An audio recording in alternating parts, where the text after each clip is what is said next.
Hi everybody, Carissa here with Inky Fairy Designs for Faber-Castell Design Memory Craft today, and we're going to be making this cute ornament using repurposed wood chips. These are actually wood chips that are from my Christmas tree last year. We cut it up and I've been making ornaments pretty much all fall, and I'm really excited to try out this technique with some of my favorite Faber-Castell Design Memory Craft products. I got the chalkboard paint and I was really excited to use this because I had used some chalkboard paint on other ones, and I really wanted to see and experiment with the chalkboard paint by Faber-Castell Design Memory Craft. So that is what I'm using today. I'm also going to be using some glass bead glitter gel, and because I think everything Christmas needs to be sparkly, and also this Texture Luxe in gold, which is just a fabulous, beautiful gold color. And I'm also going to be using the Pit Pastel pencils to color in my stamp, which I will show you later. So I'm starting with my wood chip. It's completely unprimed, and so I am just taking small amounts of the chalkboard paint with a flat brush, and I'm painting it all the way to the edge where kind of the outside wood is showing. And I'm not being super careful, I'm just following it, and I am following the shape of the wood chip. So it's not going to be a perfect circle, but I really wanted to follow the natural shape of the wood chip, so that's what I'm doing with the chalkboard paint. Showing you one coat here, it covered it really nicely. It's very opaque, and just per the instructions on the bottle, I did do 3 coats total. So I let that coat dry, and it dried fairly quickly, and then I came in and did my second and third coats before I started doing any of my stamping or designing the actual Christmas ornament. So yeah, you can see how it covered up that wood very nicely. It's smooth and very opaque, and I'm really impressed with the chalkboard paint. It's really fun to work with. I can't wait to do more projects with that medium. So I'm just going to set that aside to dry, and I'm going to do 2 more coats.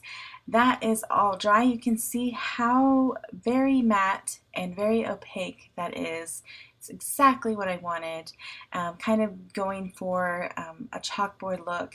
I picked out some paints, or not paints, I picked out some stamps by W+9, and I am going to use the Gesso to stamp with.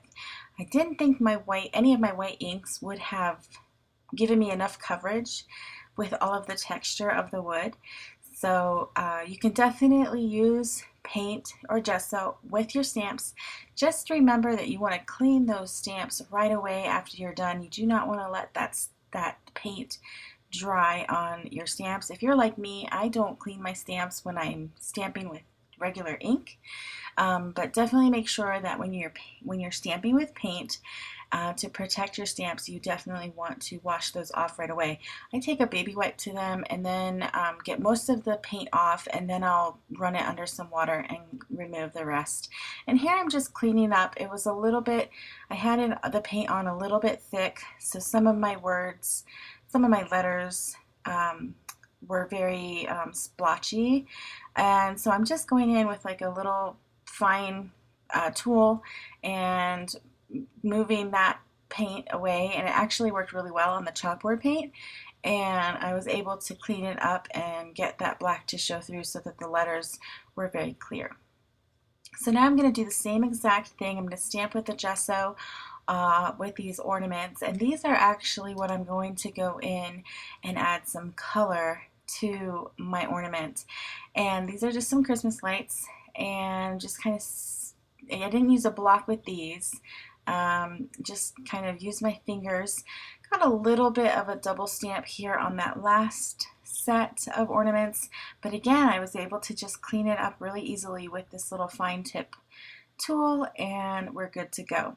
So now I'm taking some of the Pit Pastel pencils. The chalkboard paint is really made to work with these pencils really well, so I wanted to try that out today. And it has a little bit of a tooth texture, which makes it great to use with chalks and opaque pencils and these Faber-Castell pastel pencils. So you can see how nicely that pigment is just going on to the chalkboard paint on my wood ornament, which is textured in itself. But yeah, I just chose 4 different colors, a red, a blue, a yellow, and a green, and I'll have the exact numbers listed in the description below, as well as on the Faber-Castell Design Memory Craft blog. It doesn't have a color name on the pencils, it just has a number. So I will have those listed for you on the blog. So I'm just going in and I'm coloring in each one.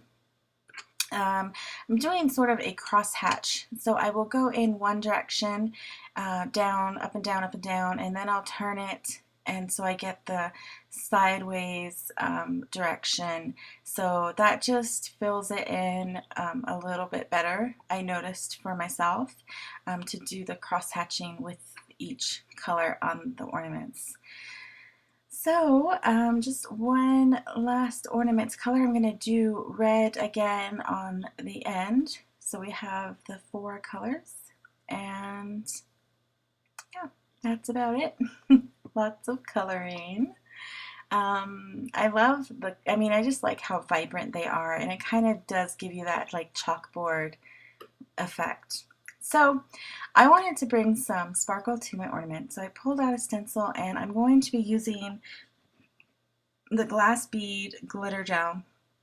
And I thought about it, and I decided to mask off the sentiment as well as the Christmas lights. I thought I could go around it, just kind of eyeball it, because you can see right through that stencil.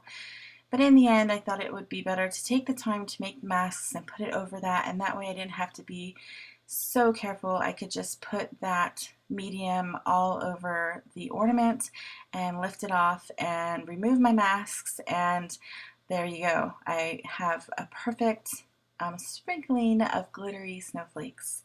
Now I'm going to take some of the Texture Luxe Gold, and I'm going to go around. I'm using the palette knife. You can use your fingers, but I decided to use the palette knife just to get more of a random look on the edge.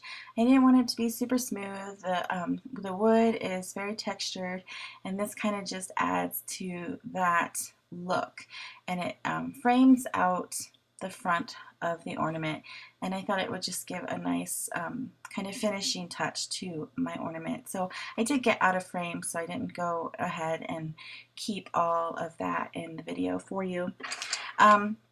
I'm going in and I'm just taking some of the same colors that I used on the lights and filling in a little bit of the sentiment of that deck, the halls, because on this stamp originally it has these like lines, and the paint kind of distorted all of that, so I decided to bring that back in with the colors of the pencils. And I'll tell you, honestly, my husband drilled the holes for me on all of my ornaments. I don't do any of that kind of heavy machinery crafting. That's just not me. So I'm taking some of the metallic pit pen in gold and filling in just the little like toppers of the lights. And it actually matches really well with the Texture Luxe, so it was a good match. Now I'm just stringing it with some twine. I'm going to tie that off, and that is the end of my ornament. I hope you enjoyed this video and using all of these fun different products by Faber-Castell Design Memory Craft to create a unique Christmas ornament using something that generally we would throw away, like a Christmas tree. Definitely think about chopping those up and creating your own wood chips. If you get a real tree this year, you can make all sorts of beautiful ornaments to hang on your tree for next year, and you're reusing something that you would have thrown away. Thank you again for watching, and for more ideas and inspiration, be sure to check out the Faber-Castell Design Memory Craft blog, and I will see you next time. Bye.